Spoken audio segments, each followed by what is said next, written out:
Halo teman-teman. Nah, ini kita sudah sampai di video yang kedua ya, dalam pembahasan topik perilaku pencarian bantuan atau help seeking behavior. Kita akan lanjutkan pembahasan kali ini mengenai prosesnya seperti apa sih pencarian bantuan itu. Oke? Nah, kita lanjutkan, kita masuk ke bahasan mengenai model proses pencarian bantuan ya. Kita lihat di sini adalah bagan yang disampaikan oleh Rick Wood, Dean Wilson, dan Chiarocci di tahun 2005 bahwa untuk memperlancar proses pencarian bantuan itu ada 4 hal gitu yang perlu dipahami oleh individu. Yang pertama adalah adanya awareness, adanya kesadaran akan gejala dan penilaian gejala. Nah, ini maksudnya gimana? Maksudnya adalah bahwa kesadaran akan gejala itu menyadari ada suatu hal yang berbeda dari kondisi yang sebelumnya. Kondisi baik-baik sajanya seperti apa? Nah, kemudian ada perubahan di situ gitu.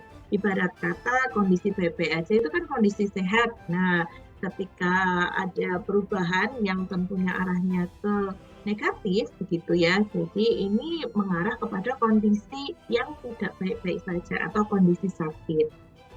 Nah, berikutnya adalah ketika individu itu bisa mengenali gejala-gejalanya, kemudian dia bisa juga mengkomunikasikan gitu ya, apa yang dia alami, mengekspresikan gejala tadi dalam bentuk kata-kata. Nah, teman-teman ini kalau misalnya nih ya, lompat langsung ke expression, menurut kalian bisa nggak? Ya, susah ya, karena apa? Kalau kita tidak mengenali terlebih dahulu apa yang kita hadapi, apa yang kita rasakan, maka kita akan mengalami kesulitan untuk bisa mengkomunikasikannya dengan orang lain, ya nggak? Ya, malah bisa jadi misunderstood gitu, salah dipahami oleh orang lain. Nah, kemudian setelah expression di sini adalah availability. Terkadang ketika kita menyampaikan kepada orang lain, belum tentu loh orang tersebut dapat langsung memberikan bantuan kepada kita ya. Bisa jadi karena tidak available ya, begitu dalam hal ini availability-nya tidak ada, tidak tersedia bantuan itu, maka akan ada penundaan untuk mendapatkan bantuan. Nah, bisa jadi juga ketika orang yang kita sampaikan atau kita mengkomunikasikan gejala ini kepada dia tidak available, tapi bisa jadi dia memberikan informasi kepada kita mengenai siapa yang berpeluang untuk membantu kita, gitu. Nah, kemudian yang berikutnya adalah willingness. Oke nih, kalau sudah ada nih yang mau dan bisa membantu kita, kembali lagi nih kepada diri kita. Kita mau nggak dibantu gitu ya.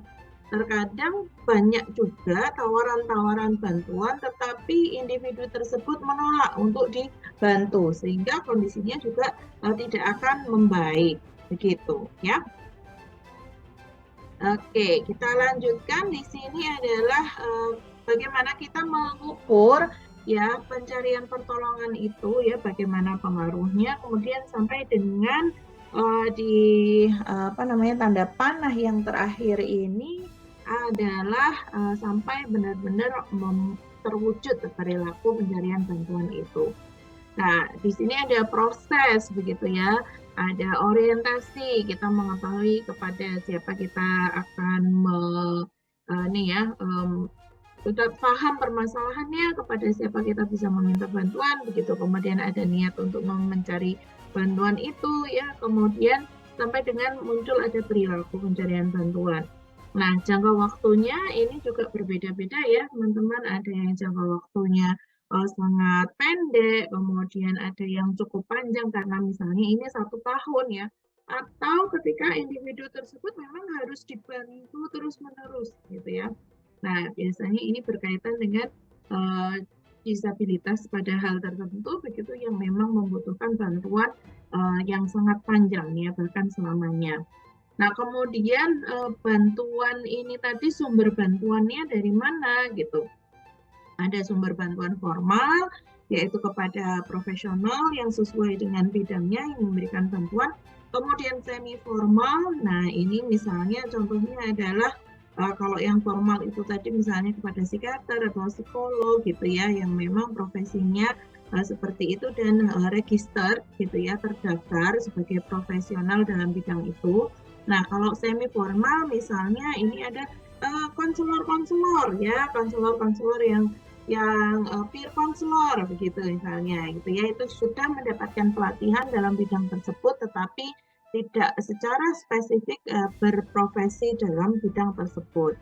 Kemudian informal ini adalah misalnya ke teman-teman gitu ya, kepada keluarga, kepada kenalan misalnya seperti itu yang memang di sini memberikan bantuan itu tidak secara formal dalam kerangka posisinya jelas sebagai klien atau pasien ya dengan dokter atau dengan psikolognya begitu ya, tetapi ini kalau misalnya curhat-curhatan gitu ya sebagai koridornya teman atau teman curhat, sahabat gitu ya, arahnya ke situ. Nah, kemudian sumber bantuan berikutnya adalah bisa bersumber dari diri sendiri. Nah, ini self help. Nah, biasanya sumber bantuannya itu adalah sumber bantuan yang pasif ya, kita yang mengolah sendiri. Contohnya gimana? Contohnya misalnya kita beli buku nih, buku yang berisi tips-tips gitu ya, tips mengelola diri atau tips mengatur waktu atau apalah gitu ya. Kemudian kita membaca itu, kita berpanduan pada apa yang tertulis pada buku itu, kita mengikuti, berlatih begitu ya misalnya. Nah, tetapi semuanya ini yang aktif adalah dari diri kita. Ya, buku-buku tersebut memberikan sumber berupa sumber informasi begitu ya tentang bagaimana cara mengatasi suatu kendala atau tantangan. Nah, kemudian bantuan. Nah, jenis bantuannya apa saja? Ada bantuan yang sifatnya instrumental, informasi, afiliatif, emosional. Instrumental itu ya langsung mengatasi permasalahannya seperti apa ya, jadi langsung ya kalau misalnya masalahnya adalah nggak punya uang, aduh aku nggak punya uang nih gitu. Nah, bantuan instrumentalnya adalah nih, aku kasih nih uangnya, ya aku kasih uangnya gitu, sehingga masalah nggak punya uang tadi langsung terselesaikan. Kemudian informasi, tadi sempat saya singgung ya di awal, kadang ketika kita mengekspresikan apa yang kita hadapi pada orang lain, belum tentu orang yang kita ajak bicara itu tadi dapat memberikan bantuan secara langsung, ya bantuan instrumental yang langsung menyelesaikan masalahnya, belum tentu. Tetapi terkadang dia dapat memberikan justru adalah informasi. Oh iya, aku nggak tahu nih gimana cara menyelesaikannya, tapi aku tahu orang yang dapat membantumu. Yuk, aku kenalkan. Misalnya seperti itu. Nah, itu juga bantuan ya. Bantuan berupa informasi.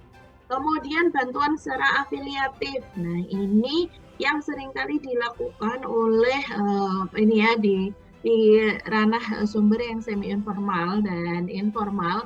Nah, itu adalah dalam bentuk menemani ya, accompanying gitu. Menemani ya, tidak melakukan penyelesaian secara langsung kepada permasalahannya tetapi berada di samping ya, mendampingi. Nah, sehingga individu yang bermasalah tadi tidak menjalaninya seorang diri. Nah, kemudian jenis bantuan berikutnya adalah emosional. Nah, di sini sangat lekat sekali ya dengan afiliatif tadi karena dalam proses pendampingan itu tentu ada proses releasing tension ya, meredakan ketegangan gitu. Sehingga kondisi emosional yang awalnya tadi sangat tegang gitu ya, sangat sangat membuat tidak nyaman begitu ya, pada akhirnya sedikit demi sedikit akan mereda sehingga individu tadi merasa kondisi emosinya sudah lebih baik, sudah lebih stabil, sudah lebih tenang gitu ya misalnya. Nah, contoh bantuannya yang bisa diberikan adalah misalnya dengan ini psychological first aid gitu ya, jadi didampingi, ditenangkan, diajak bicara. Nah, seperti itu. Nah, itu sudah cukup membantu begitu untuk meredakan gejala-gejala emosional.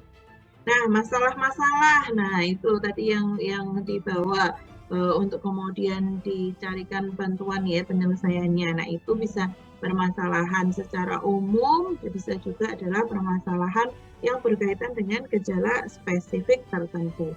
Nah, kalau sudah semakin spesifik permasalahannya atau gejala-gejalanya, nah barangkali akan lebih mudah untuk mengarahkan kepada siapa sih orang yang lebih tepat untuk memberikan bantuan.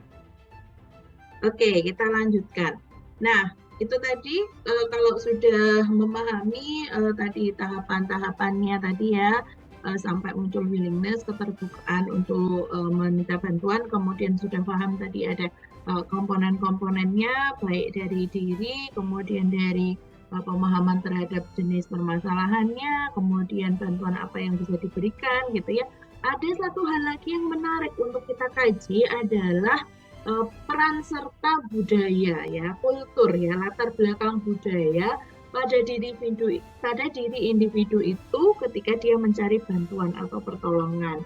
Nah, seringkali kultur ini juga menjadi penghambat untuk seseorang meminta bantuan kepada orang lain.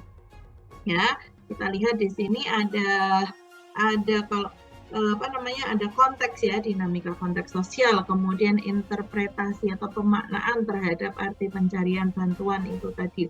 Nah, sehingga di sini ya ada perannya gitu, mempengaruhi individu tersebut pada akhirnya apakah dia mau mencari bantuan atau menyimpan sendiri permasalahannya. Ya, kalau menyimpan sendiri barangkali ini terkait juga dengan label gitu ya, label yang tidak menyenangkan ketika orang mengetahui dia memiliki permasalahan seperti itu, sehingga agar tidak memperoleh label yang nggak nyaman, bikin nggak nyaman itu tadi, ya sudah diam aja, lebih baik dengan nggak usah disampaikan misalnya. Nah, sehingga di situ gejala yang dia alami akan menjadi semakin parah ya seiring dengan berjalannya waktu. Seperti itu. Nah, teman-teman, kita sudah mempelajari mengenai model proses ya dari perilaku pencarian bantuan ini ya, tahap seeking behavior. Kita akan lanjutkan bahasan mengenai kendala dalam perilaku pencarian bantuan ini pada video berikutnya ya. Oke, stay tune.